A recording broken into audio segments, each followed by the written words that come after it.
ماهیت میل و خواسته قلبی، اون اشتیاق و آرزوی چیزی رو داشتن چیه؟ جایگاهش اصلا کجاست؟ درست هستش یا نه؟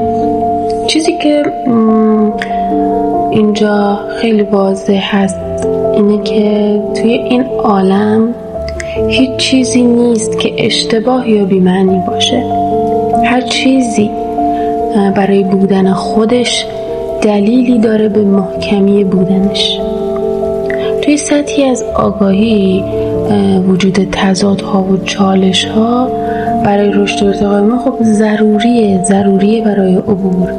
مسیری که طی میشه از این جایی که هستیم برای رسیدن به اون خواسته، با چالش‌هایی که درش وجود داره، با دردهای عمیقی که میاره و ما رو رشد میده، و وقتی تلاش میکنیم که چالش‌ها رو حل کنیم، کنار بزنیم، وقتی مجبور میشیم دردها رو حس کنیم با تمام وجود، اینجاست که داریم درون خودمون رو شخ میزنیم، انگار که داریم میکنیمش.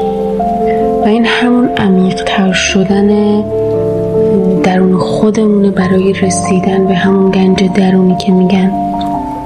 هر چقدر که این میل و اشتیاق قلبی به این خواسته خب بیشتر باشه، قاعدتا انرژی بیشتری هم همراه خودش داره و پتانسیل های بیشتری رو درون ما آزاد میکنه.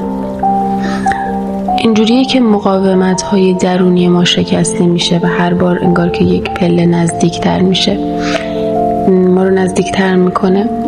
توی این مسیر هست که ما اون جوهره اصلی وجودمون که عشق هست رو میتونیم آشکار کنیم.